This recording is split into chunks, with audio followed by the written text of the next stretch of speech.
Panoorin natin ito mga kapustisan. Kawawa naman si tatay. Yan o. Ako, nahulog yung hagdanan niya. Yan. Yan o. May dalawa siyang apo ha. Tutulungan siya o. Pero mabigat yan ha. Hindi yan basta-basta, mabigat din yan. Yan o. Naku tay. Hirap na hirap si tatay o. Sige.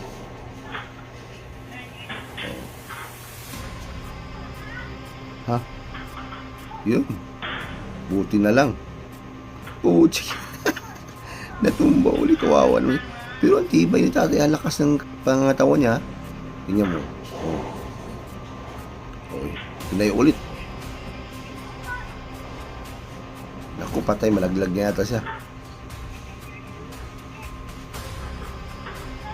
Sige, tayo nyo. So, malakas din ng katawan niya, ano ha. Kita niya, oh, yan, lapit na ulit.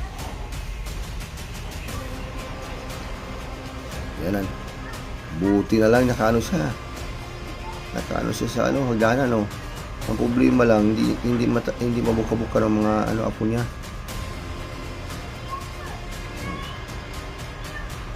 Tayo na siya, medyo ano yung katawan niya, yung ngali ng kamay niya.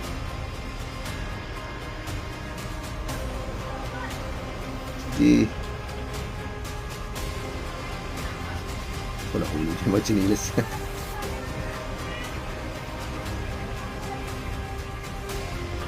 Hirap na hirap yung dalawang bata oh.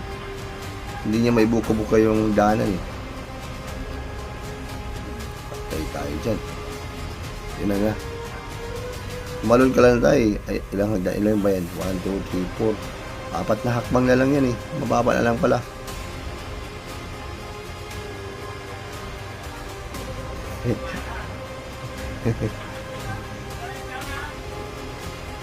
Yun na. Talaga niya mabuka-buka.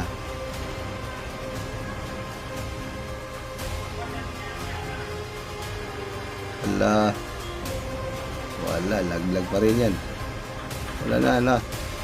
Ulog. Kawawa naman sa tatay. Yun na. Ibo ka. Yun, patay na, tumba din. Wala na. Buti lang may dumating. Ay, nalaglag din siya. Wala din, nalaglag din siya.